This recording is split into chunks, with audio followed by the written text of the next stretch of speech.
We're live, but we got to let it breathe. The stream needs its air. It's got to breathe. Give us just a moment or two to get our entire MHH clan under the same roof here. We got to connect Facebook, and we're good. Welcome in, everybody, to the Huddle Up podcast, presented, as always, by Mile High Huddle.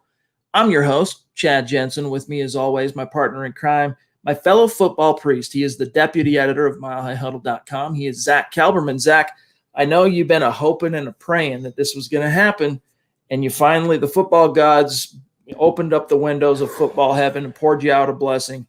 Elijah Wilkinson in the win. He's gone. He signed with the Chicago Bears today, so you no longer have to worry about Eli, right tackle, Juwan James. If something happens, it's not going to be Eli, at least this time. I mean, how about that swap, though, between Denver and Chicago? Thanks for the all-pro cornerback. Here's the NFL's worst right tackle. But you know what? I was kind of scared that the Broncos were going to bring Wilkinson back because we all thought he had pictures of John Elway. He had pictures of someone in the Broncos front office, and maybe Munchak liked him. But thank the football lords that he's gone. And I don't know what Chicago is looking at. I don't know what Chicago's thinking. Apparently, they want to play him as a guard, and he's better there. But I'm just happy for him to be off the Broncos payroll. And anyone else, literally anyone else, whether it's Juwan James, Calvin Anderson, you, me, John, anyone, I'm so happy the next swing tackle is not named Elijah Wilkinson. What an unmitigated disaster. Yeah. So to John Houston, his super chat here, real quick, I want to grab it. I had it up. Where'd he go? There he is. He said, thanks, John, by the way. He says, do you project James as the starting right tackle? He's so soft. Unfortunately. That's all we can do right now, John, is project Juwan James as the starting right tackle, because that's Denver's plan A. If they have to revert to a plan B, Zach, and they had to play a game, let's say tomorrow, with plan B, it's going to be Calvin Anderson, in all likelihood, starting at right tackle. But I think it's a pretty safe bet that the Denver Broncos are going to add an offensive tackle at some point in this draft. It's just a question of when. Is it going to be in one of the 3 premium rounds? Is it going to be later on? Time will tell. I think this is the year they finally invest a premium, meaning rounds 1 through 3 pick in an offensive tackle, because they saw last year Garrett Bowles blossomed. He became what should have been a Pro Bowler, the best left tackle in the NFL. A lot of question marks, though, at right tackle, Chad. Juwan James it looks like he's playing this year, but he's always tenuous. We never know his status for sure. And I don't want Drew Lock to run for his life, or whatever quarterback the Broncos field this year. I don't want that guy to run for his life, similar to last year when they had Wilkinson and DeMar Dotson, and then Wilkinson back at right tackle. So whether that's Anderson or whether that's a rookie, I'm, again, just glad Wilkinson is off this team. Just like Donald Stevenson, just like Menelik Watson, Chad, continuing a long line of disastrous Broncos right tackles. Shout out to everybody joining us on Facebook, on YouTube, on Twitch, Twitter. We love and appreciate each and every one of you, and especially guys like this, like Dave Glassman, who usually enjoys the podcast on the Facebook side, but just to help out, he hops on over to YouTube, make sure to give the stream a like, then he hops back to his preferred spot. So we see you, Dave. We appreciate you. Guys, we got a lot to get to tonight. We are thrilled to finally meet in the flesh, or as close as we can get in the flesh, one of our great MHH superstars, Ed Keating. He's going to be on the show here in just a few minutes. We also, Zach, have to talk about the rumor. Woody Page, when he stirs the pot, you got to pay attention. He's not always right. Nobody is 100% right in this business if you're in the prognostication game whatsoever, media-wise. But more often than not, when it comes to your Denver Broncos, if Woody Page speculates, you should start paying attention, because the smoke signals usually tend to follow. Vic Fangio, Aldon Smith, there could be a reunited, tandem there. We'll talk more about that here in just a minute, and get Ed here on the show. But first, we do got to say thank you to the presenting sponsor tonight's live stream podcast. That's Manscaped. By now, gang, we are seriously hoping that you have not only embraced the new year, new me mindset, but you have crushed it. All right, you've made it your boy, for lack of, I was going to say a naughty word. I can't say that, though, on a live stream. Manscaped's the best way to help you, even if you've already embraced that new year, new me mindset. It's the best way, Manscaped, to help you take it to a whole other level, because Manscaped is the best in men's below-the-belt grooming. They've helped over 2 million men around the world, including myself, including Zach, including John, step their game up and elevate, staying clean, staying shaved. and taking it to that whole other level. So, Zach, we like to tell everybody that, if you're looking for that little extra juice, that little extra tool, for lack of a better term, I guess it's appropriate here on this particular topic, to help you get there, look no further than Manscaped. Very punny, Chad. Yeah, and I want to bring everyone's attention again to the crop preserver, and this was marketed, or it is marketed, as Manscaped anti-chafing ball deodorant.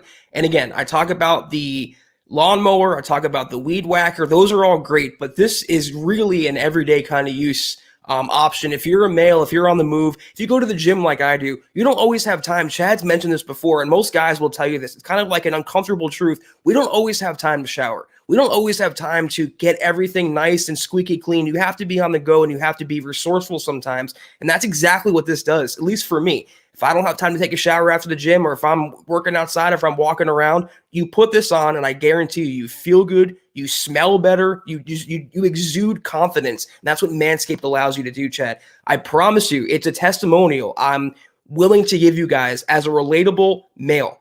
If you are like me, anywhere near like me or Chad or John or millions of guys out there, Manscaped is the way to go. Their shaving tools are top notch, whether it's the Lawnmower 3.0, the safest, handiest below the belt trimmer that's got the light, illuminates your undercarriage, the hard to see spots. It's waterproof. It's the battery life lasts a long time.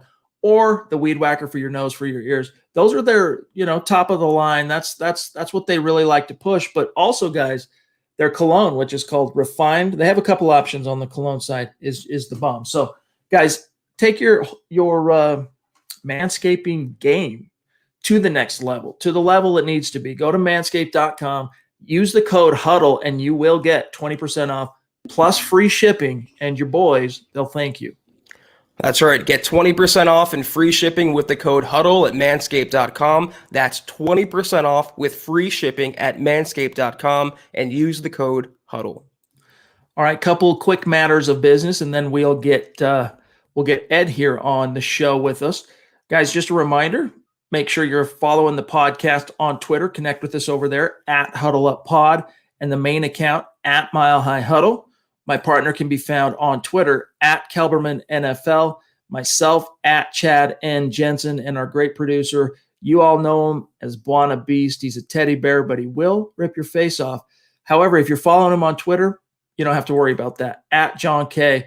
MHH. Also tonight, we're going to be announcing this week's randomly selected winner of the merch giveaway for the Huddle Up Podcast Facebook page. If you have yet to both like and follow that page, head on over and get that done. You can do it while you're listening, while you're watching the show right now, because as of very soon, I'm not going to reveal the date exactly, but very, very soon, we're no longer going to stream to the MHH supporters group. All right, we're going to stream only to MHH Facebook and the Huddle Up Podcast Facebook. So you're going to want to make sure you're liking and following both of those pages. Trust on that. Plus, it automatically enters you into the drawing for the swag. Might be a hat, might be a T-shirt, might be a mug.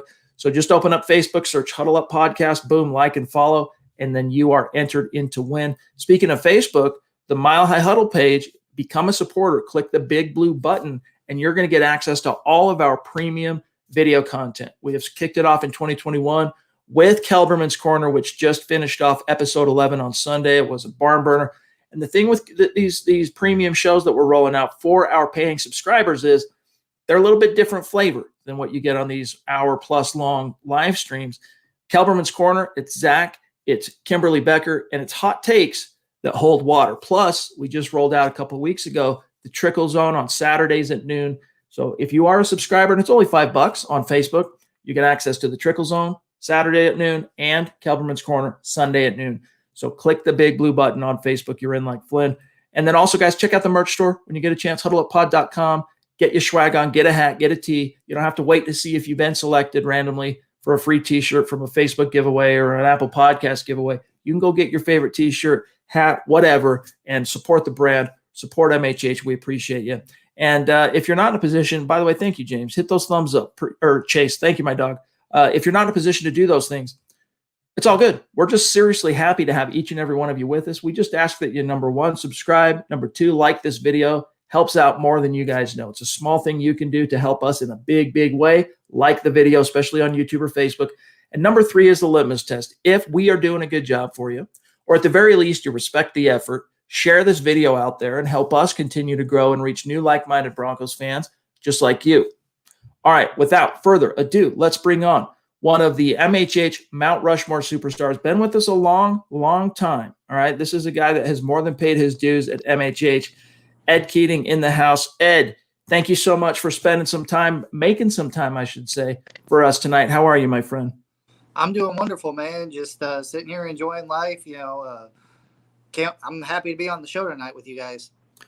We've been looking forward to it, my friend. And as you've probably come to expect, the way we like to open up these segments with our great supporters and superstars is by finding out. Now, I'm not going to reveal where you are geographically. You can, by all means, but I'll just tell everybody he's not in Denver. He's not in Colorado. How did you become, as someone who does exemplify our little catchphrase hashtag state of being, how did you become such, I mean, you're not only a dedicated fan, you're passionate, you're knowledgeable. How did that happen, being that you're not in the fine city of Denver? Well, it all started with Super Bowl 32. I was 10 years old when the Broncos, beat the Packers. And I remember that day very vividly because it was me and my father. He was, he had bets and everything, against the Broncos. He was voting for Green Bay. And I was just like, I like the colors of the Broncos. I like the horses on the helmet. So I voted for them. And then whenever they won and went again the next year to, Super Bowl 33 and beat the Falcons, I fell in love with them. And most of that was credited to John Elway. He was like the first Bronco. I was like, I love him to death, and I got his jersey as a kid. So, Ed, as you know, you've watched the show long enough. You know where I'm going with this question. You've been a Broncos fan for many years. Tell our audience your favorite memory and conversely your worst memory in Broncos lore. My favorite memory, like I said, was probably that first Super Bowl with my father. It was just me and him watching it together. And then whenever, the Broncos won, he was all upset, and I'm just sitting there laughing at him. So that was probably the greatest memory in Broncos history for me. As for the worst, it really wasn't, bad, but just the retirement of Peyton Manning, just seeing someone like that, of his caliber finally retire as a Bronco with a, championship ring behind him. It was a good moment, but it was also a sad moment knowing that we'd never see him in a uniform again. Right. I feel you there. True. We got a lot of questions. By the way, wow, thank you, Michaela, for that very, very generous super chat. Thank you, my friend. Wow. She says, "What's up, Ed?" And Michaela, that means the world to us. And anytime you want to come on the show, we'll set it up and get you on the show. I know it might not be your thing, might not be something you're interested in, but we'd love to be able to meet you. So thank you, Michaela. But Ed, everyone's dying to know, is that a Drew Lock jersey you're rocking right now? Yes, it is. Let him hate, baby. Love it. Love it, Ed. Indeed.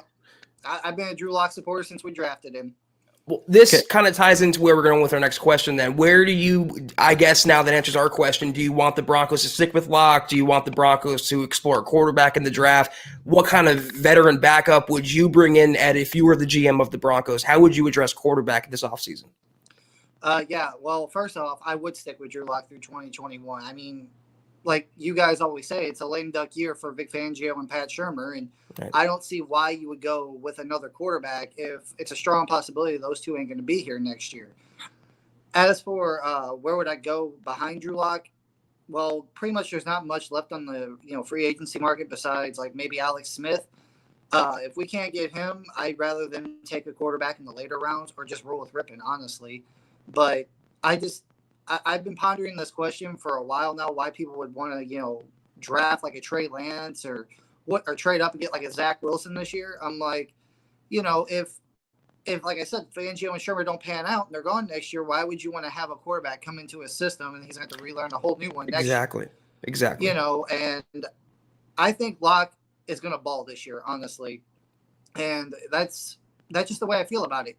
I mean, all the injuries last year, a new system for him, no off season. I think this year with an off season and, continuity finally for the, first time in his, football career in years, I think he's going to ball.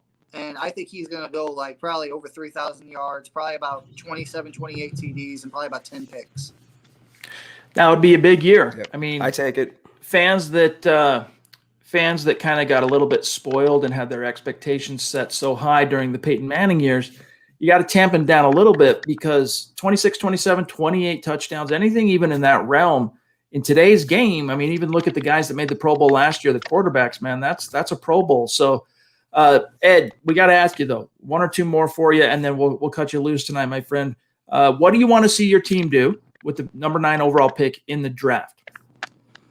Personally, if it was me at GM, I know Parsons has got all those issues right now, but I'd strongly look at him, because I think the next glaring hole on the Broncos roster outside of, offensive tackle, because I don't trust James, would be inside linebacker. We need someone to cover Kelsey. We need someone to cover, any tight end like Waller or anybody. So that's where I'm going. If Parsons is not there at pick 9, I would most likely just trade back and stockpile more picks, and then maybe pick up a linebacker, later in the draft somewhere.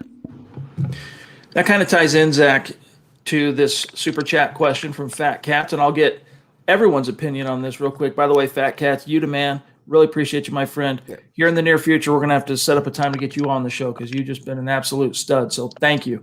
But he says, hypothetically, say we keep the number 9 pick, Micah Parsons, Jeremiah Owusu-Koramoah are there. Who do you bring in, and why is he a better fit in your opinion? Keep up the good pods, Priests and Beasts. Appreciate that, my friend. So for me, I'm still taking Parsons over JOK, but I know Eric Trickle, he kind of raised some eyebrows a week or almost 2 weeks ago when he revealed JOK to be his number 1 linebacker, top-rated linebacker in this class. Now, that doesn't necessarily make him the perfect fit for the Denver Broncos, or even, in my opinion, worthy of the top 10 pick, but I'll start with you, Zach, and then let's get your thoughts, Ed, and then we'll say goodnight for now, Ed. But, Zach, what's your answer here for Fat Cats? Which of those two, or who do you like linebacker-wise? Well, to me, Parsons is a top 10 pick, and JOK is not a top 10 pick. I'm okay trading down for JOK, but he's more of a safety hybrid tweener, whereas Parsons is more of a traditional linebacker. And I'm not worried about his red flags so much. It's not great, but it's not worth passing up on athletic 3-down backer like him, and you can coach him to coverage better. I know he's not going to be right out of the gates perfect and all pro in that department, but Vic Fangio and Reggie Herringchad are 2 of the best defensive minds in the NFL, and I have no doubt if they get their hands on him, playing in between Chubb and Vaughn, playing, in back of that defensive line, in front of that secondary. I just think in this system, in this environment, Micah Parsons would thrive, and I wouldn't mind taking him at number 9. Ed, your thoughts, and who's the linebacker you like, and you answer for Fat Cats. I kind of share a brain with Zach on this. I like Parsons. I like his skill set. I think between Von Miller and Bradley Chubb, he would be a dominant middle linebacker. And I think he'll give KC's, Travis Kelce a lot of trouble if we draft him. And I trust Vic to, work with him and make him a better linebacker and, show him the ropes. So I'm going Parsons. Go ahead, Zach. I just have one more question for you, Ed. What has been so far? I mean, George Paton indisputably has had a great, last couple of weeks. What has been your favorite move that he's done during the signing period? And again, conversely, what's the one move that you haven't been so wild about? The one move I haven't been wild about was the whole Philip Lindsay thing. Like, I don't like the fact that Melvin Gordon might still get suspended for that DUI last year. And I just, for me personally, like that whole Chargers game, the first one, if it wasn't for Philip Lindsay, I don't think we come back and win that game without him. Right. And that really upset me to see him go. As far as my favorite move, I honestly have to say, a lot of people would say, Kyle Fuller, him signing him. Mine was Shelby Harris finally getting paid. That boy deserves every penny he gets because, at least one game I can think of, the Raiders game in 2019, week 17, if it wasn't for him, we would have lost that game. True. Well, guys, make sure you connect with Ed on Twitter. He's active on Twitter. He's also very active in the MHH Superfans Facebook group. Connect with him there at Edward Keating 15 on Twitter. And then, of course, as long as you are a member of it's free, right, to our MHH Superfans group on Facebook, you can connect with Ed over there.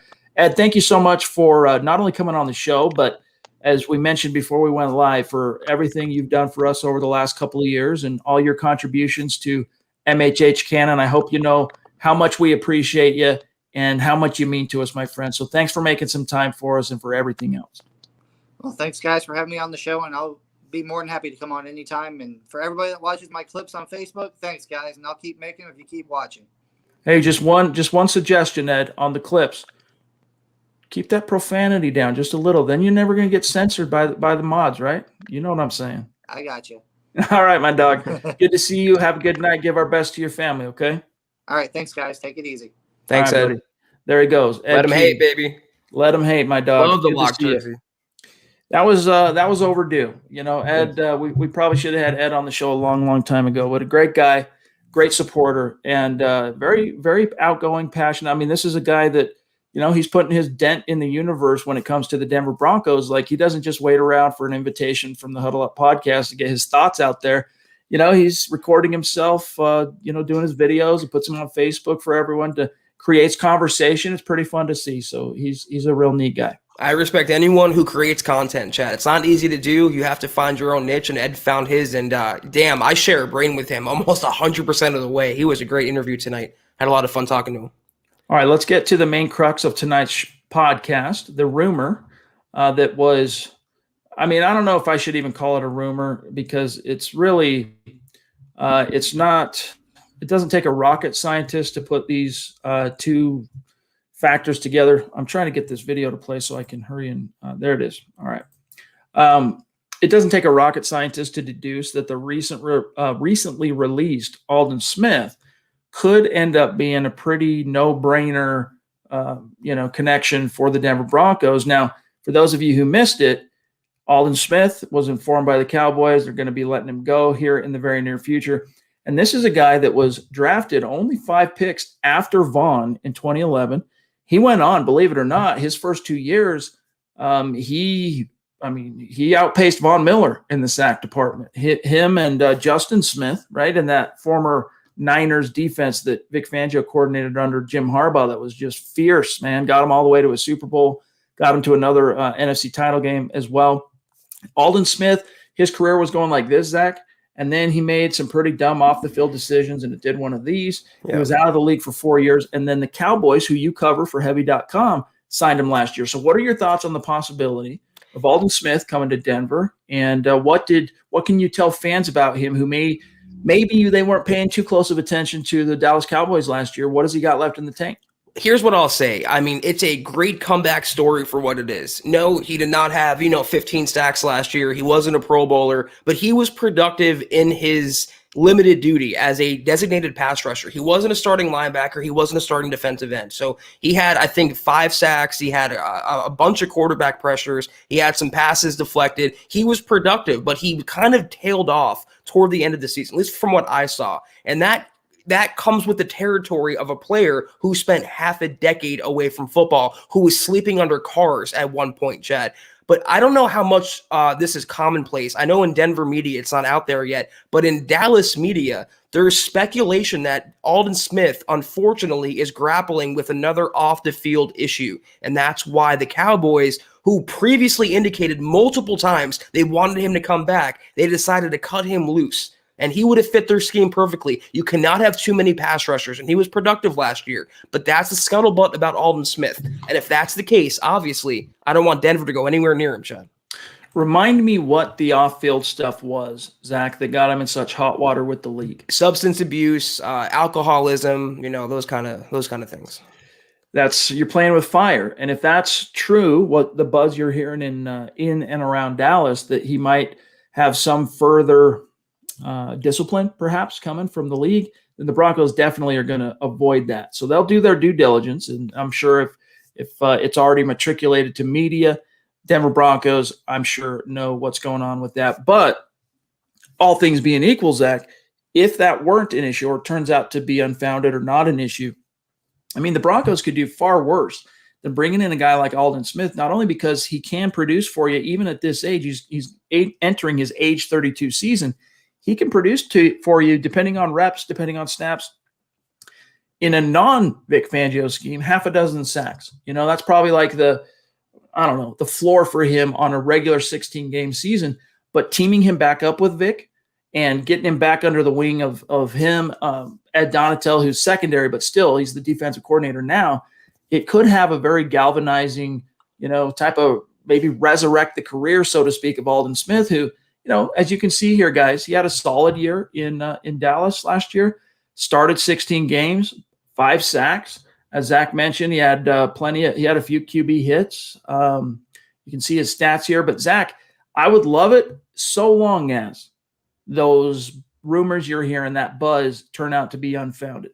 Yeah, I mean, I wouldn't cry about it, but as always, I'm prone to give the younger players on the roster more playing time, let them eat. Malik Reed had a breakout season last year. I understand the Broncos need depth, but if they want to have depth at outside linebacker, just sign Eric Wilson, who can play inside linebacker as well. No off-the-field concerns, productive, versatile. Aldon Smith will never, ever be what he was in 2011 and 2012. And it's sad, Chad. He was on the verge of a perennial All-Pro, if not Hall of Fame level career. And I have no doubt that Vic Fangio can reach him, because last year, Mike Nolan, the Cowboys defense was a joke. It was comical. He would be productive here, but at what cost? You'd be always wondering if he's going to go off the radar. You'd be always wondering if he's going to, pardon my pun here, fall off the wagon. I don't want to have that worry in this locker room. This is a crucial, paramount season for George Payton in year one, and I don't think taking on locker room risks like Aldon Smith, despite the upside, is worth it. We'll see how it shakes out, but he actually had 33 and a half sacks through his first 2 seasons in the league. Meanwhile, Von Miller had a grand total of, 29-30. He had 30 total sacks through his first 2 seasons. So a lot of people credit, Zach, those very productive early years of Aldon Smith.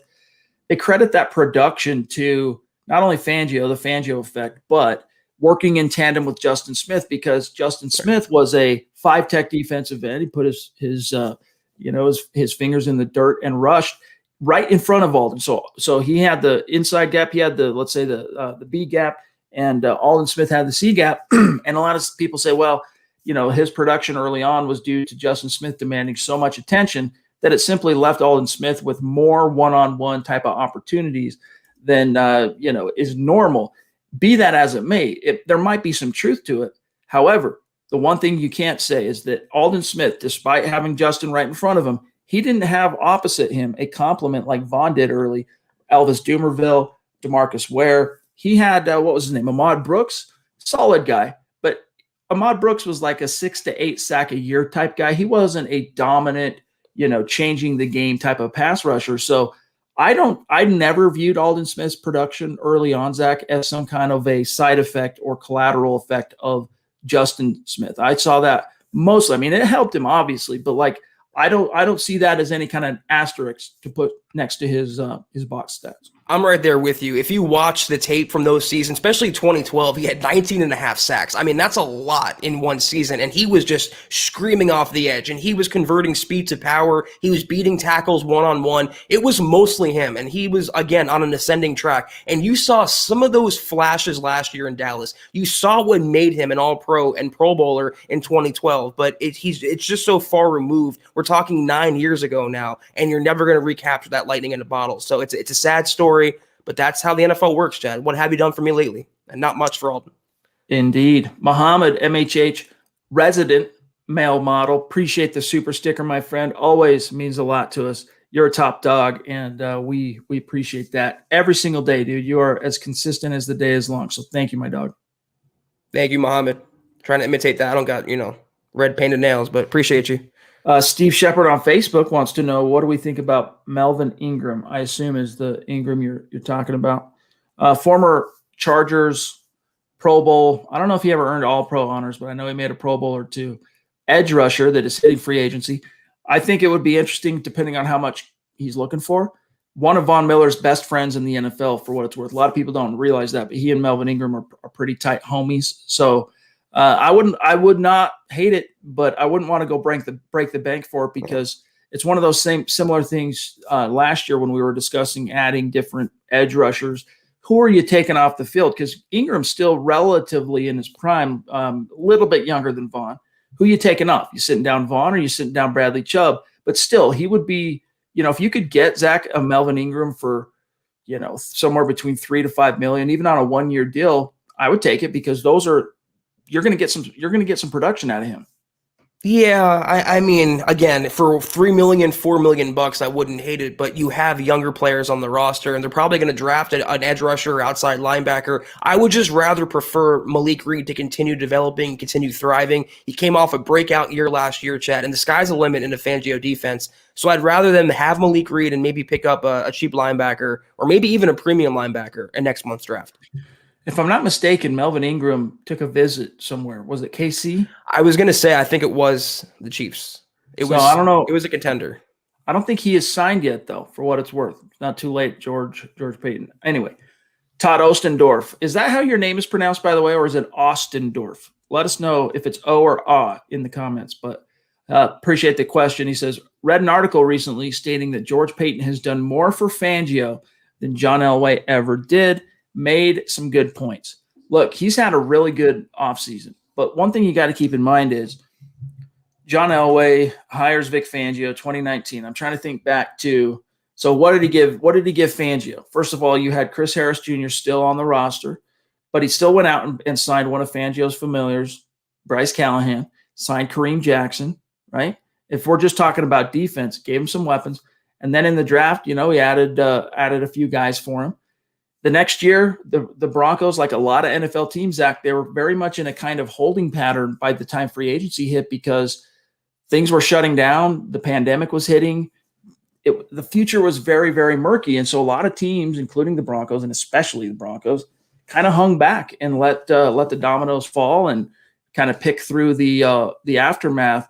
This year, though, George Payton has definitely made up for whatever lost time Elway might have had last year because of the pandemic. I mean, outside of picking one nit here, and that's the Philip Lindsay decision, which I still consider to be very, very unnecessary. The dude it's been an absolute coup d'etat. I mean, he has crushed it. And Zach, being able to re-sign Kareem Jackson for half of what he was on the books for before they released him or, didn't pick up his option. I mean, it's actually pretty dang impressive. You can make the argument he got the same contract that Anthony Harris got from the Eagles, and I'd rather have Anthony Harris, but it was still a great value move and a very shrewd business move on Payton's part to decline his option and bring him back at a reduced salary. He's had a bang-up offseason so far. Again, A- for me and borderline A grade for George Payton, but Elway literally delivered the Broncos a title as an executive. And until George Payton does that, I believe you can't really compare them. All that Elway did in a decade versus one half offseason for George Payton. And he was always going to be, I think, propped up a little more because he was replacing John Elway. He was the new guy in town. It was new blood. And he's on honeymoon this year. It's scholarship for Payton. He can really do no wrong. But based on the way they've gone so far, the players he's locked down, the players he's signed, the way in which he's operated, how quick and how shrewd and how just with the Broncos' best interest in mind, I would venture to say he's on a very high trajectory and he can be better than Elway, but to say already that he is, to me, is a little bit of a stretch. Levi, bona fide superstar. At this point, everyone has gotten a chance to also meet Levi. We had him on the show just a couple weeks ago. Appreciate you, dog. He says, hey, fellas, looking forward to the draft. Payton putting in work. Yes, indeed. He's doing a very, very good job. I mean, Fangio's defense on paper, at least the starting lineup, is pretty legit. I mean, up front, let's just run through it real quick. Up front, Shelby Harris, Mike Purcell, Draymond Jones. On the edge, Vaughn frickin' Miller and Pro Bowler Bradley Chubb. Off-ball linebacker, you kind of raised some eyebrows a little bit with Alexander Johnson and Josie Jewell, both of whom, though, for whatever they might lack as coverage types, dependable, excellent run-fitting linebackers. They can shed blocks, sort through the must, get to where they need to go. Cornerback on the boundary, Ronald Darby on the other, Kyle Fuller inside, Bryce Callahan in the slot. Then you get back both safeties who know now Vic Fangio's defense like the back of their hand in Justin Simmons and Kareem Jackson. On paper, Zach, and we got to stress that, on paper, it's a defense that I think almost everybody around the NFL is looking at and saying top five ranking is the floor, like a number 5 ranking this year for the Broncos. If the football gods favor him with a little bit of health, a little bit of luck in the health department, that's the floor. It's top 5 defense or bust. There's literally no more excuses for Vic Fangio, who fancies himself as this defensive mastermind, as this defensive guru. He has the personnel now, no pandemic, hopefully no injuries. But you know what, Chad? It's easy. And as much as I love the Broncos signing so far under Peyton, it's easy to cut a check. I think what's going to determine Peyton, at least this year, is how he drafts next month. That's not so cut and dry. That's more of a crapshoot. I want to see his first pick, because what was Elway's first pick? Hall of Fame linebacker Von Miller. And that's why it's unfair to compare them at this stage right now, a rookie versus John Elway. So let's see what Peyton does in next month's draft. I have full confidence so far based on what I've seen. He's an NFL lifer. He's a longtime scout. I have no doubt he will improve the team. But let's see the way in which he drafts, Chad, before we jump to any conclusions. Dave from Georgia, it's great to see you, my friend. We're looking forward to having you on the show in the very, very near future. Appreciate you, man. He says, what's up, guys? I see Peyton using at least one pick on a cornerback in the draft. What round and who is the most likely player? Your predictions. Honestly, Zach, if I had to predict it, I'm going to predict they're not going to take a corner in round 1 because, I mean, I would have predicted corner, honestly, and I did predict corner before free agency. But when you landed Kyle Fuller, you landed Ronald Darby, and you're getting back a healthy Bryce Callahan, knock on wood. It doesn't – I think you still need the future. You still need to plan for worst-case scenarios and have contingencies and future options. But if you're looking at maximizing what could be a hot seat season for Vic Fangio, give him something that they're missing today that can make an impact today. To me, it's an off-ball linebacker. Or it's an edge or a corner. But when it comes back to corner, Zach, to me, it's I really like J.C. Horn. I'm afraid of Farley now, Caleb Farley, because he's having that back surgery. Patrick Surtain, I wouldn't hate, but I'm guessing the Broncos end up taking a corner in round 2. Who that would end up being that far down, I'm not sure. I can see the Broncos moving down in round 1 and taking someone like JOK or taking someone like Collins and then moving back up into the first round for someone like Newsome, for someone like, maybe even if Farley falls to the end of round 1. I can see the Broncos double dipping, but under no circumstance do I think they get out of the 3rd round without taking a cornerback. Like we've mentioned before, just because they signed Fuller, because they signed Darby, you mentioned Callahan's injury history. He's in a walk here. Fuller's in a walk here. Darby's an injury risk. The Broncos have other cornerbacks that are injury risks. This position is not yet settled yet. So don't think that a first-round cornerback is off the table. It might not be Farley, but Peyton loves to trade down. He loves to stockpile picks. It could be they move down to 14, 15, 16, grab someone like J.C. Horn, and use that extra capital to keep building the defense with a linebacker. Might be the way to go. Eric Stokes, the kid from Georgia, is another option that could be had in the 2nd round, perhaps maybe late 1st, early 2nd. Wouldn't surprise me, Zach, to see him go out and draft the very if he was 3 inches taller, Elijah Molden, right? The Washington corner that projects as, and I'll use Eric Trickle's verbiage, as an elite slot, because you don't have Bryce Callahan locked down after this year. Wouldn't surprise me to get a Molden. And then you have an insurance policy this year for an oft-injured player in Callahan. Someone like that, Zach. Yeah, I wouldn't mind. They have to address the secondary. Again, just because they brought in the cornerback and just because they brought in Kareem Jackson does not mean the secondary settled. It's actually the opposite. They have to keep addressing those 2 positions with priority. All right, we got one here from Jake King. By the way, Jake, are you on Twitter? Because we have searched for you the last few nights when you have super chatted and have been unable to find you. So if you're on Twitter, connect with Zach and myself, and then do one of these in our mentions, and we'll follow back. We'll connect you with you. And then, of course, we want to be able to shout you out. So appreciate you. He says, if we don't draft a running back or add one in free agency, how do you think Royce Freeman will be used as the number 2? I don't think he's going to be the number 2. I really don't. I hope not. I think it's going to be Mike Boone. But you know what? I don't want to clown too much on Royce Freeman, because I think he's a guy who has really been his potential has not fully been tapped by the Broncos, and a lot of that is due to circumstances. Like, he gets hurt in week 7 of his rookie year. By this point, he was the man. Like, he had established himself as the starter in Denver. He was kind of grandfathered the job early on, but still he had to leapfrog Devontae Booker. and stave off Philip Lindsay. That injury allowed Philip Lindsay to, kind of get his foot in the door. And then just those next 3 games, man, Philip Lindsay was just 100 yards and a touchdown, put it in the bank. You could count on it.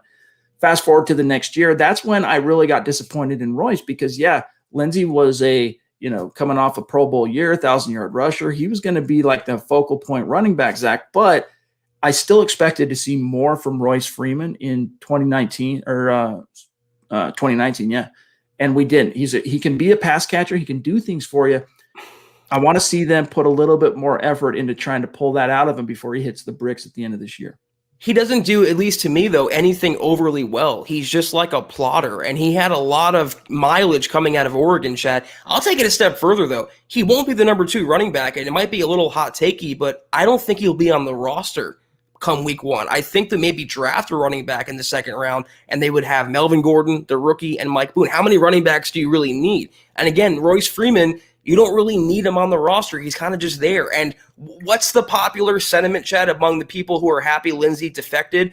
Mike Boone wasn't signed to replace Lindsay. He was signed to replace Royce Freeman. So which one really is it? Which running back are they replacing? To me, Freeman's a jack. He had some value coming out of Oregon, but he's really shown me nothing. He's a poor man C.J. Anderson. And in this day and age in the NFL, that doesn't really do much for me. Velveta, a newer name on Super Chat. So welcome. Thank you. Connect on Twitter. Appreciate you. I have fallen from the Watson train. My hope right now is we get Justin Fields. I think he's going to bring a wow factor that Broncos country could use. He's a really intriguing player. I'm not going to lie. I'm not going to try and rain on Justin Fields' parade. He could end up becoming a super stud in the NFL. But, I just think you've gone this far with Drew, Zach, and you need to see it through. It's, again, for those of you who maybe missed one of the last couple shows, something that former NFL head coach, former UCLA head coach, current ESPN and Sports Illustrated analyst Jim Mora Jr. said was that, look, the Broncos they're in a tough spot. You don't envy them for this decision, but they're kind of at a spot where Drew hasn't shown them so little that they can say for sure, this ain't our guy, we're moving on. And the flashes he's shown has been enough for them to say, we need to see more. We want to see more. We think he can get there. They're in a kind of in between, right? They're kind of stuck in a purgatory, if you will, to where you could really make a categorical, calamitous mistake if you move on from Drew now, because he could be on the precipice after all the TLC, the investment, the development, everything you put into this kid, getting his coordinator back for the 2nd straight year for the first time in a long time for him. He could be on the precipice of actually realizing his potential, and you would be giving up on that to go for an albeit talented Justin Fields, don't get me wrong, but equally, if not more so, let's say, unproven when it comes to the league. Yeah, I agree everything what you just said about Locke, and obviously that we share a brain on him, but if I'm going to gamble on a quarterback in this year's class that's not named Zach Wilson, I'm taking Trey Lance. To me, again, it could be a hot take. I think Trey Lance has a higher NFL ceiling than Justin Fields. Fields had the luxury of playing on a really, really, really good team. Lance didn't have that luxury, and it kind of works both ways. He didn't face the same competition, but if I'm a GM and if I'm hitching my wagon to a quarterback star, and I saw Dylan said in the chat, which I agree with, when you're drafting a first-round quarterback, it's not what he can do now, it's what he can do 2 years, 5 years, 10 years down the road. And I think 10 years down the road, there's a really good chance to me that Lance will be the better quarterback over Fields. The one thing I don't like about Fields is he wilted in the big game. You saw that huge performance from him in the first college football playoff game. And then he wilted when the chips were down. And I know it was an elite opponent, and we're talking about the Crimson Tide and Nick Saban and all that stuff, but I didn't like seeing that. Jonathan, thank you for the super chat, my friend. If you are on Twitter, I know this is I think the 2nd night in a row for Huddle Up that you've been in on super chat. So connect with us on Twitter. We want to be able to keep tabs on you, shout you out. He says, I've been a fan for a while. Appreciate you guys. Thanks, buddy. I like the idea of trading back, but how far? What draft capital can we realistically expect? And should we get additional picks for this year or next? Thanks. Realistically, like somewhere in the middle 20s. That's about as far back as you probably want to go, depending on who's on the board and how your board is falling and shifting. But yeah, if you were to trade back, Zach, from like a pick 9 where the Broncos are, and trade back to the mid-20s, I mean, probably minimum would be a third-round pick, maybe even a little bit more that you would pick up.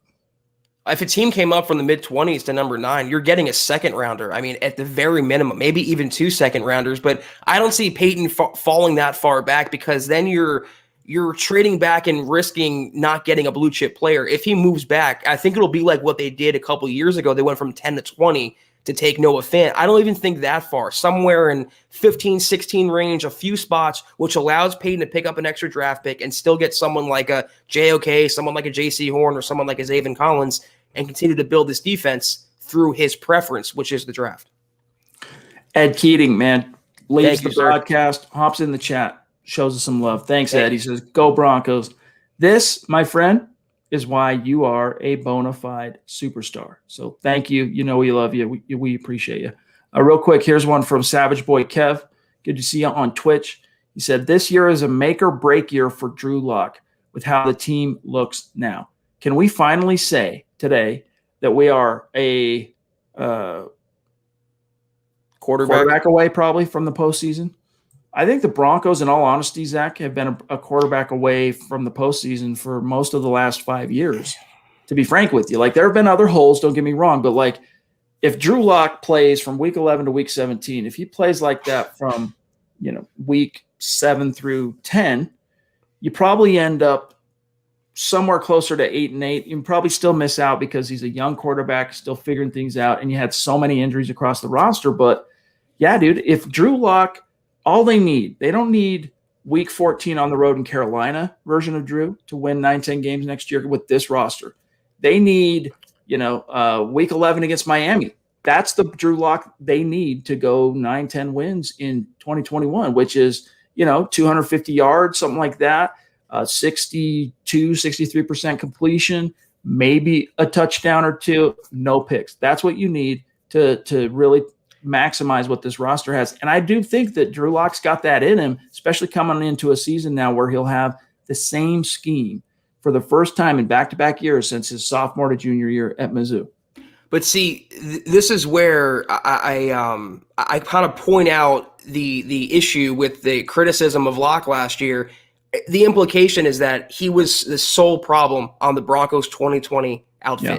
And he was not the sole problem on the Broncos 2020 outfit. And I will say the Broncos are, yes, a legitimate quarterback play away, not necessarily a quarterback away, but quarterback play. And also they're legitimate coaching away from making noise and going back to the playoffs. Vic Fangio has a lot of faults, Chad. Pat Shurmur has a lot of faults. Tom McMahon has a lot of faults. This coaching staff is flawed. They're blinkered. If they can rise up and coach to their ability, just like if Drew Lock can rise up and play to his ability, then yes. But it's not just Lock. There's not solely one issue. There's a lot of moving parts the Broncos have to correct. And if they do that, they will be in the postseason.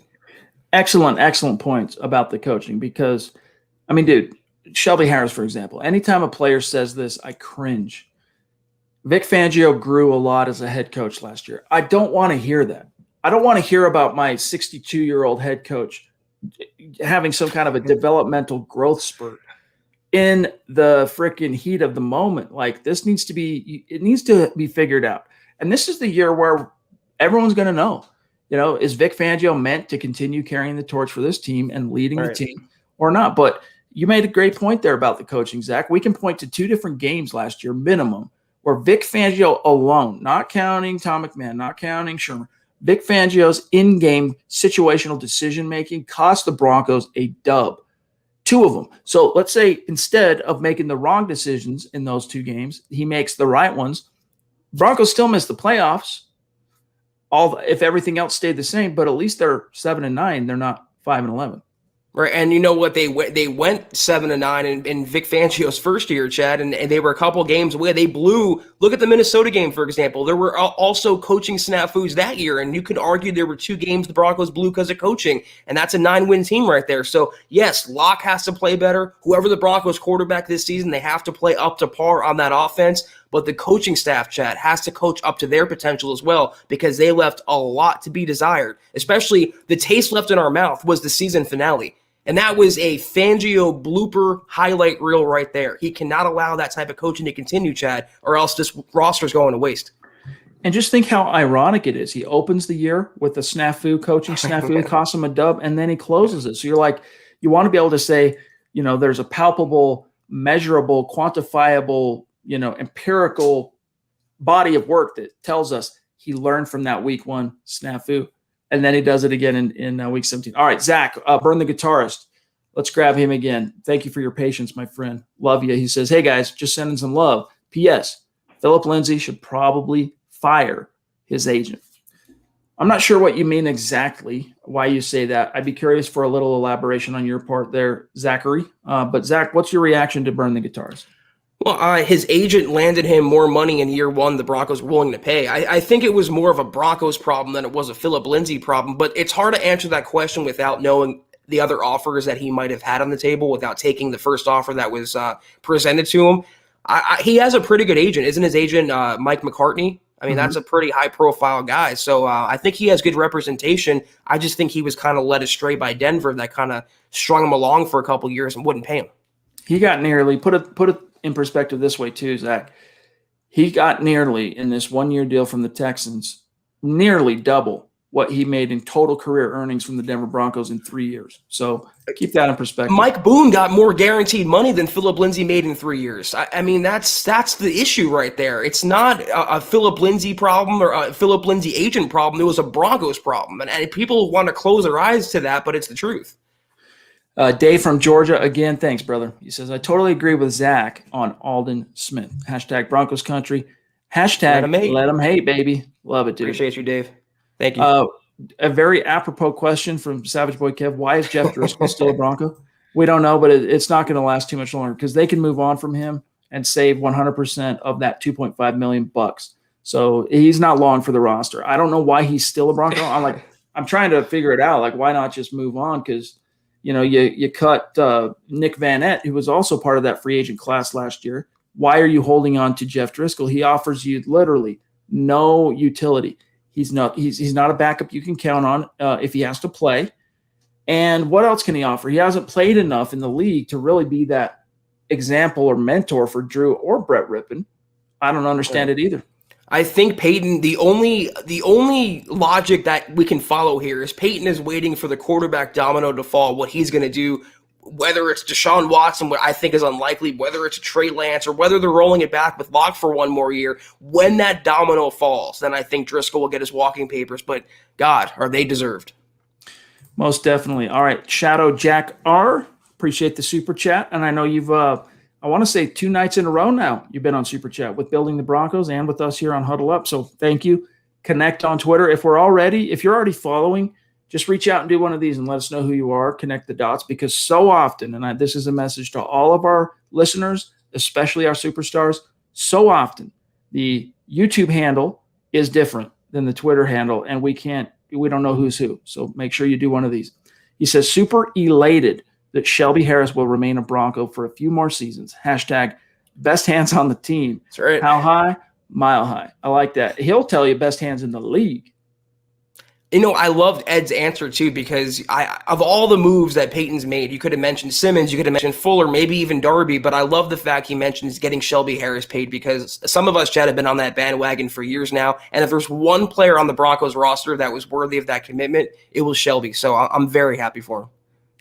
Christian, good to see you, my friend. Really appreciate the super chat, and you got to let us know when you get your t-shirt, all right? Send us that profile pic or selfie, whatever. And we'll put it on MHH Instagram, by the way. Hey, and also, for those of you that are following MHH on Instagram, we are trying to put more and more content on that account and on that channel, that page.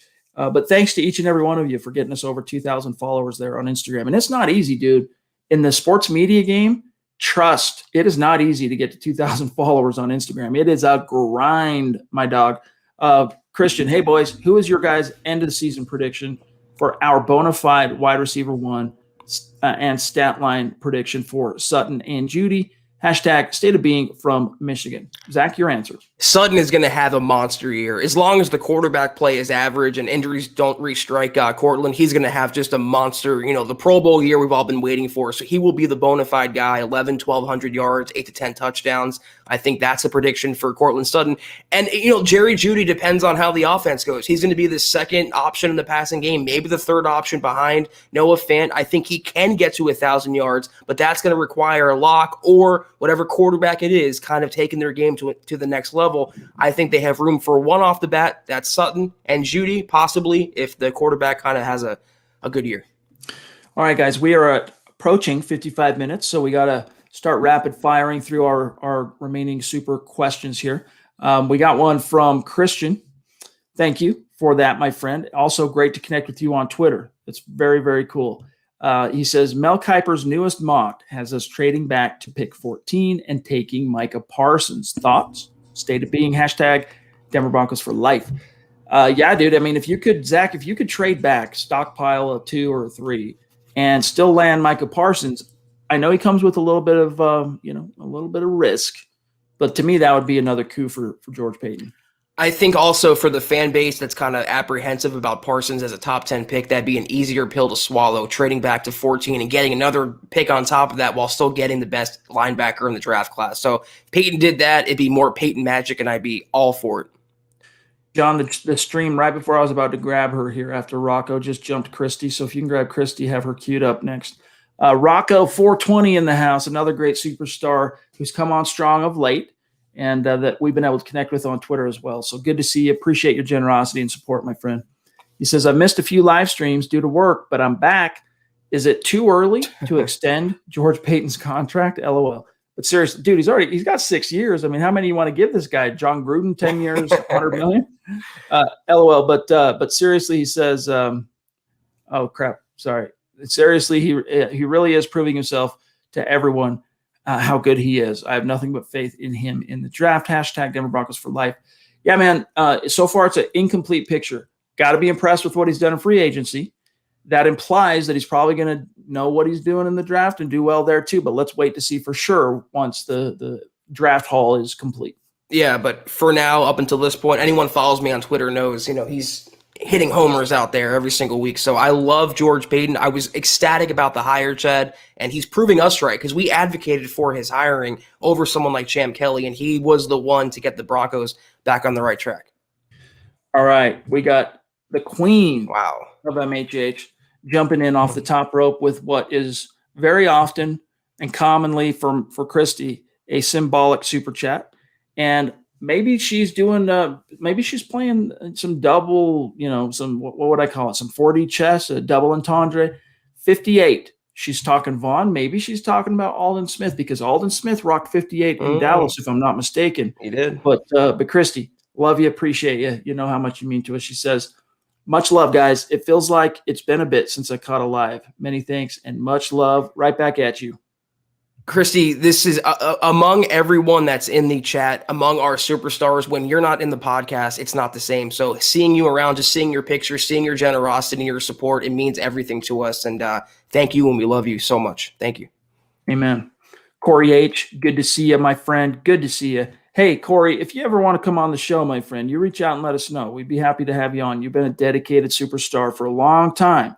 So you reach out, connect with us. We're connected on Twitter, you and I. So either shoot me a DM or send us an email, milehighhuddle@gmail.com, and let's set it up. He says, I hate to be the one saying I told you so, but I said after the Fuller signing, we needed Kareem Jackson back. This, to me, was a no-brainer. Now we just need an inside linebacker, and then the defense would be a finished product. I feel you on that. Now, Zach and I don't 100% share a brain on the K-Jack thing. We both agree that he took a step back last year comparatively to his 2019 body of work with Fangio. But I was really stoked to see him re-sign for $5 million. And, I think there was a question from Savage Boy Kev I saw earlier in the stream saying, why didn't he just accept a restructure if he was willing to come back and take $5 million? Zach, he thought he could get more. So He said, no, just cut me.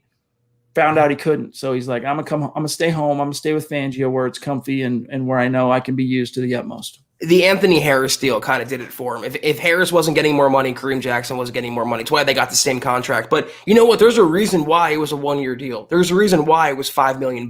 There's no guarantee he's going to end the season nor start the season as the starter at safety. The Broncos could very well use a round 1 pick, a round 2 pick to address that position, and they should, Chad. I mean, I love what he does for the locker room. I love his energy. I love his run support, but he is a liability in coverage, and the Broncos have enough liabilities in coverage on defense. So at the very minimum, I like that he's coming back, but I want the torch to be passed to a younger guy for the long term. Yeah, and that's another option when we talk about first, second round safety. And there are some bangers that are going to be worthy of a late first at safety. If the Broncos do trade back, that's a low-key position to keep an eye on for the Broncos in round 1. Mike Kane, good to see you, my friend. By the way, I did get your email, all right? I haven't replied to you yet. I will reply. So appreciate you reaching out. I'll get back to you here in the near future. But we appreciate your support. He says, hey, guys, great show. As always, keep it up. Thank you. What do you guys see as the biggest need in the draft? Corner, edge, running back, linebacker, or safety? For me right now, if we're just talking about need, Zach, like dire need today, and if it's about more kind of a focus on, let's say, 80% maximizing 2021, 20% the future, to me it's off-ball linebacker. Then I got to put in probably toss-up between offensive tackle, safety, then corner. Actually, I might put corner for the long term. But either way, I'm going to say with a simple answer, linebacker. Yeah, and linebacker, inside linebacker more so than edge because, again, you still have Vaughn and Chubb. And you know what? If you're paying a guy like Melvin Gordon, if you're paying any player $8 million or if he's among the top, highest paid guys on your team, that's not a need. So running back would be a luxury to add to that position, but they have Melvin Gordon. They just signed Mike Boone. They have Royce Freeman. They have players there. They don't have necessarily players for the long term at inside linebacker. They don't necessarily have players for the long term at safety or cornerback. So again, those 3 defensive positions, cornerback, inside linebacker, and safety, those are the priorities. Great to see one of our long-standing superstars in the chat tonight, Aaron Lynch. Love you, bro. Good to see you. He says, in the middle of moving from Denver to Seattle, but wanted to show some love while I can. Love you all, Broncos country. On paper, Peyton is hitting dingers. That's right, buddy. And you'll have to look up Nick Kendall and go grab a cup of Joe or something because he's in Seattle as well. But always great to have you, my friend. Yeah. Thank you, Aaron. You the man. We got Tony G in the house. Thank you, Tony. He says, sorry I'm late, fellas. Excited for our defense. Me too. Amen. It's shaping up quite nicely. Jesse Edrick, good to see you, my friend. Appreciate you. I always love how when they spell it like this, thoughts on Mac Jones Pro Day. Is 40 time, Mahomes time? I think you guys know where I'm going with this. But on a scale, what's the chance, realistically, we get a quarterback? I haven't read up on the Mac Jones Pro Day. I'll pull it up, Zach, while you offer up an answer. Well, apparently George Payton wasn't there, correct? He wasn't at Mac Jones's Pro Day. So that's, he was at Trey Lance's. He can't be at everyone's. I believe he was at the South Carolina Pro Day for J.C. Horn.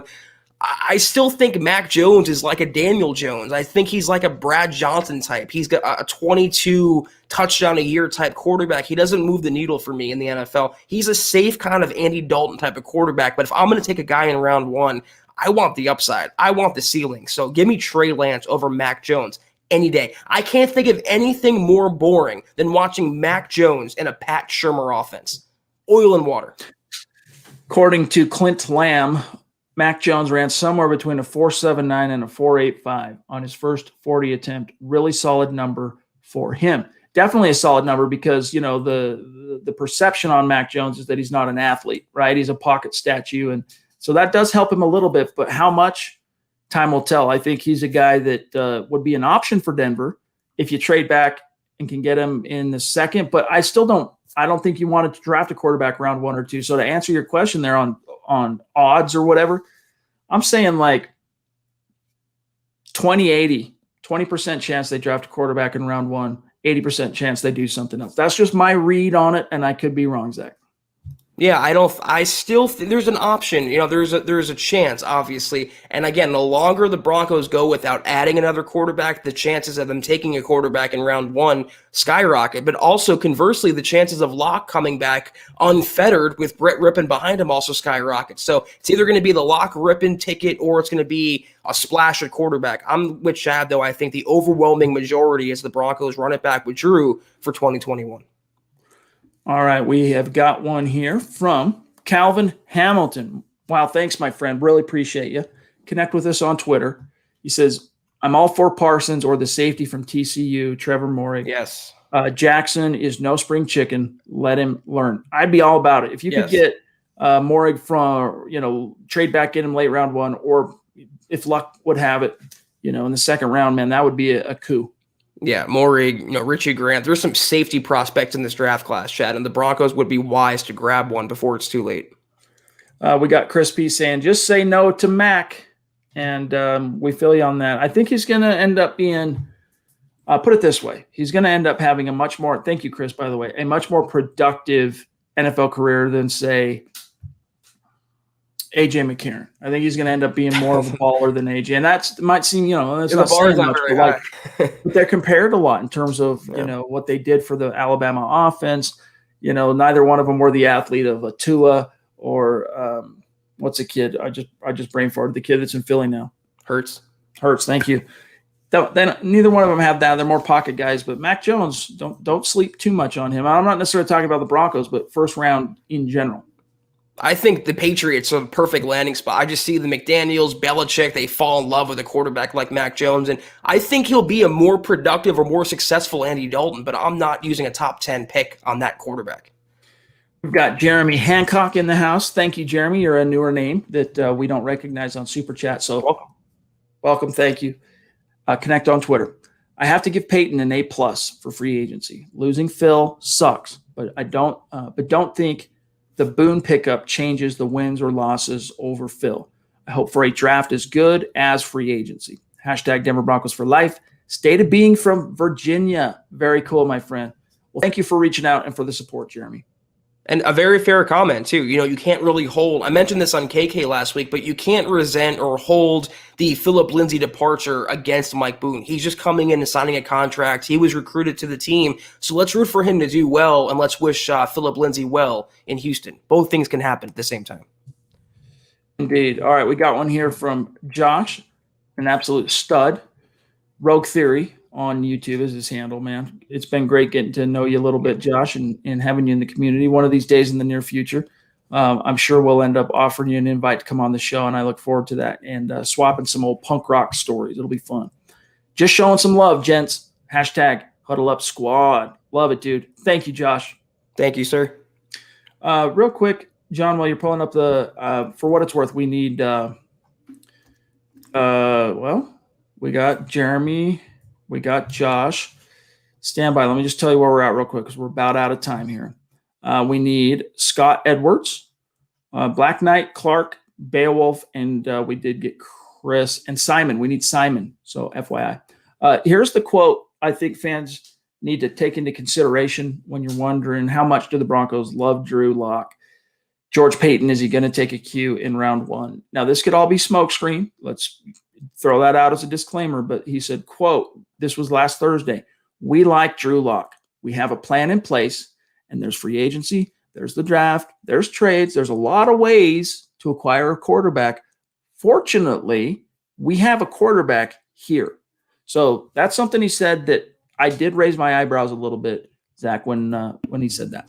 But it's literally true, though. There's already a starting quarterback. He is the incumbent. He is still young. He is still developing. He is still maturing. And I think Peyton wants to see, coming from his scouting background and knowing how patient he is evaluating prospects, he wants to see what Drew Lock can do unbothered in year 3, a make-or-break season, with a full supporting cast, with continuity, and all of those factors working in his favor instead of against him. So I'm not surprised he made that comment. It's just what's the reality right now. But the reality and the truth is not what Broncos fans want to hear. Simon up there north of the 49th parallel in Canada, proving that Broncos country is not a geographic location. It is a state of being. Appreciate you, dog. Good to see you. And you're another guy. One of these days, we'll have to get you on the show. He says, hello, gents. Starting lineup looking unreal. Still some depth concerns in the secondary, but what about the defensive line? I feel like we're a bit light there after the starters.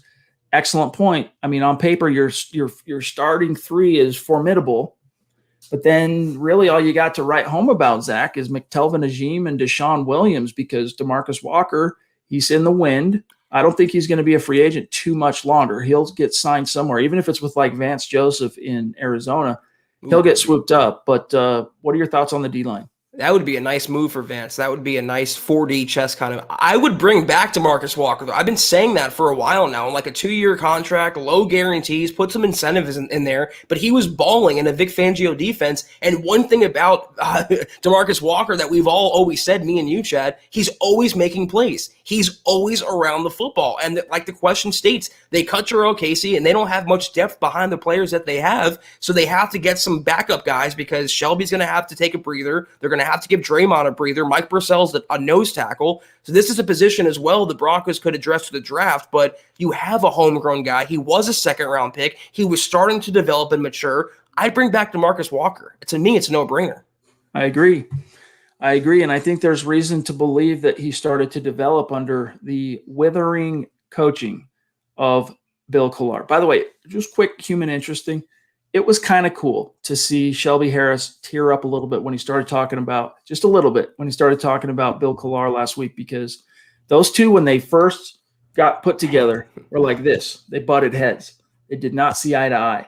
But I think I think Shelby would say this, and he did in so many words.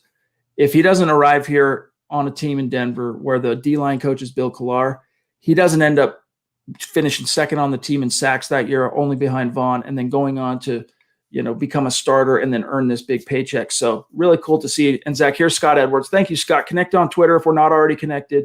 And if we are connected, do one of these. Make sure we know we got the right account. Appreciate you, dog. This isn't a big need, but do you guys think we need to draft a young interior defensive tackle to back up Mike Purcell? And if so, who? When Mike got injured, I felt like we didn't have that run stuffer in the middle anymore. Ajim, I think, is the future nose tackle. I mean, you can play him all over the line, but pure nose tackle, those were dime a dozen kind of guys. You can pick one up in the later rounds. You can sign a veteran. I believe, though, I mean, it's not a pressing need. They shouldn't take a defensive lineman over a corner, over a safety, but they have to look to that cupboard as well because, like we just mentioned, there's no one behind the starters. They have a great starting defensive line, but you have to have depth. You have to have insurance. So, yeah. Scott, I agree with you. They have to pick up someone because Mike Purcell, as great as he is, he's also coming off an injury. He's coming off a season-ending injury, so you have to hedge against a setback, a reoccurrence, a re-aggravation. I'm right there with you. I would use a mid-round pick at least to address the defensive line. I would keep an eye on what's a kid from NC State, Aleem McNeil. That's a guy to keep an eye on as a potential Denver Broncos fit. So anyway, Jeremy, good to see you, brother. Black Knight 232 in the house. Love you. Appreciate you. He says, I would draft a quarterback in the first round to hedge my bets as a fail-safe. If the season goes south, our free agency was good. So judging from what we got, it looks like Peyton is going to go QB in the first. Yeah, I disagree with you on that, Jeremy, on both fronts. Like, I don't think a quarterback's going to a rookie Q is if Drew tanks. He's not going to save your season. But the benefit would be at least you have a guy that you can, build toward later because Drew proved he couldn't do it. And I really don't think Peyton's look, his free agency has freed him up to do whatever he wants. So in that sense, you're right. That they can do whatever in the first round and it could end up being Q. But I don't think it dictates per se, Zach, that the Broncos are going Q round one. Exactly. I mean, this is, again, maybe some sort of a Broncos country optimistic hope that the Broncos will go quarterback now because they've freed themselves up to go BPA, but that's exactly what it is. They're going to take the best player available on their big board. We are not privy to their big board. It could be Caleb Farley, could be Micah Parsons, could be J.C. Horn, could be Trey Lance, could be Mac Jones. But George Payton will do what he thinks is in the best interest of the team. But I also disagree with the second part of that question. If Locke bombs, that means the offense is bombing. And that means Pat Shurmur once again is bombing. All you would do is get him some experience, but it'd be a wasted year because if they bomb, bye-bye Pat Shurmur, bye-bye Vic Fangio, in comes a new coordinator, in comes a new system, and in that case, the rookie this year is pretty much a rookie next year as well. We really do got a rapid fire. We're about out of time. Clark Life, a newer name on Super Chat. Welcome. Thank you. Connect on Twitter. Really appreciate that Super Chat support, my friend. Really do. We also got one here from a lot of newer names on Super Chat lately. And we love seeing it, man. It tells us we're on the right track. Welcome to all of you, Beowulf. including Beowulf. Remember reading you in high school. No doubt. By the way, here's a funny anecdote, depending on who you ask.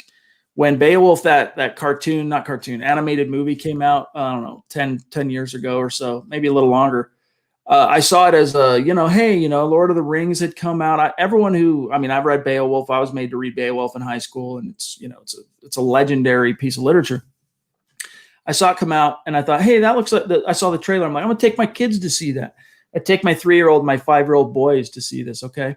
And we're sitting there in the theater. Everything's going fine. There's the king drops his robe, and you see a little bit of a butt crack. I'm like, not good.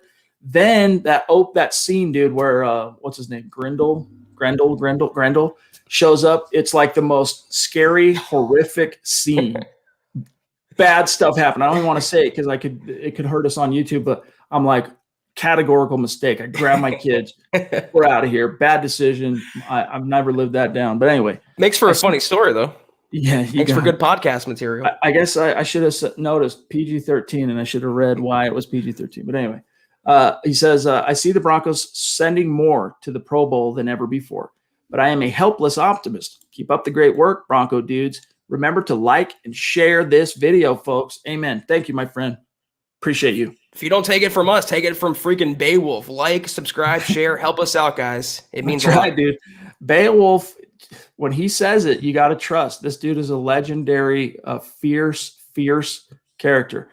Timmy Shields, one or two more, and we're out of here. Appreciate you. Connect on Twitter. Another newer name, Zach. Wow, it's blowing our minds. Yeah, welcome. Just jumping in to give support. I'm at work. I love the show. Want to give a shout out to my long friend, Michaela Parker. Oh, that's cool. Michaela's spreading the word of mouth, organic style, telling her friends at work. Love that. Michaela, shout out to you. Shout out to you, Timmy. Thanks, buddy. Chad, we got the MHH podcast tree blooming right now. The Vic Fangio coaching tree is getting going. We got the MHH podcast tree. It's great. Thank you. Indeed. We got a couple bona fide MHH Mount Rushmore superstars here before we get out, including D-Dub Dale out there in paradise. Wow. Thanks, brother. Every time you're just, the epitome of generous and supportive, man. And it was great getting to meet you. All that, dude. Love you, buddy. Appreciate you.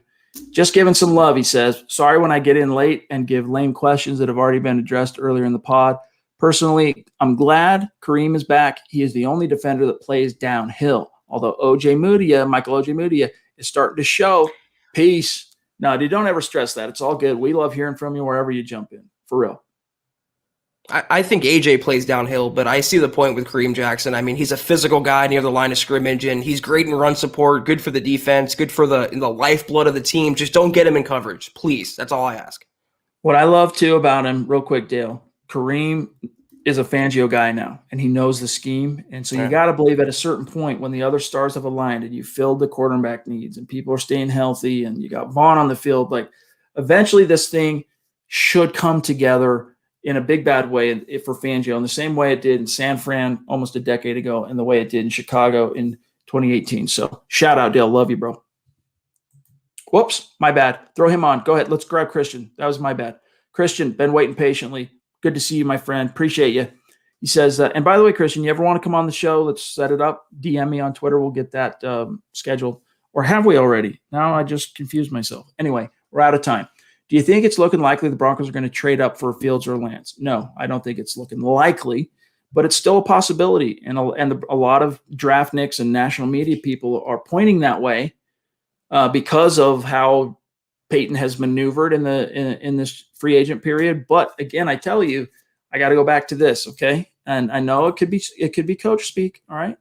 But I think they like Drew Lock a heck of a lot more than a lot of outside people do. Right there with you. It's a possibility. The likelier outcome, the Broncos, if Lance or Mac Jones or Fields in a crazy universe, if he fell to number 9, then they would possibly think about taking them. But trading up for a quarterback, I don't think that's likely at all. All right, last one, and how appropriate. Another one of our great superstars. And Tyler, we got to get you on the show too, man. Yep. Reach out if that's something you'd be interested in. And guys, if you're one of our superstars who we extend that invitation to you, don't feel obligated to do it because we understand not everyone wants to have the lights shined on them and not everyone wants to be, kind of put on the spot in a way when you're doing a live broadcast in front of a lot of people. So we won't take it hard if you do say no. And this is to all of the superstars to whom we've offered an invite. But Tyler, you're one of them. We wouldn't mind having you on, dude. We'd love it. So reach out. He says, I'm just stopping by to show some love. I'll catch the pod after work. MHH for life, Denver Broncos for life. Love that, Zach. Yes. Thank you, Tyler. Before we get out of here, we got to tip our cap. To our great Facebook community. And Zach, it's just been so cool. We really made the Facebook supporter, subscriber thing a focus in terms of not only talking about it on the shows, but dedicating our time and creative energies and focus to content to provide to them that is exclusive to those paying subscribers. And it has just been so cool to see everybody flock over there and support the cause. And above and beyond that is the people on Facebook are great supporters like Gary and Jonathan and Brett and so many more. Christian, thank you for that super chat, buddy. Get those thumbs up, he says, who not only are supporters on Facebook, Zach, but they also give the Facebook version of a super chat when we're live, like Gary Leeds Palmer, Jonathan Terry, shout out, Brett Garner, shout out, Ben Barone, shout out, David Valenzuela, shout out, Brad Murdoch. Love each and every one of you. Appreciate you dudes. Thank you. Salute to you guys. Thank you so much. Okay, guys, we got to go. We went way, way long. Great talking to Ed. Great talking to all of you. Thanks for spending some time with us here. Connect on Twitter at HuddleUpPod and also at Mile High Huddle. And we went so long, guys. I'm sorry to do this. We're going to have to announce the winner of the pod giveaway tomorrow night. But instead of making you wait, we'll do it at the top of the show tomorrow night. Trust on that, okay? We'll announce who the winner is. But other than that, guys, we'll see you then for the Mile High Mailbag. Zach, sign us off, dog. Yes, sir. Have a great night, Chad. Great night, John, down there. Have a great night, everyone in the chat. We will see you guys tomorrow for the Mile High Mailbag. Personally, Chad, our favorite pod of the week. So if you have any questions, guys, about the Broncos, George Payton, Fangio, Philip Lindsay, Locke, any questions at all, hit us up on Twitter. We will take it on the show tomorrow night. But until then, we will see you 6 o'clock Mountain, 8 o'clock Eastern tomorrow night. Be there. Till then, and as always, go Broncos.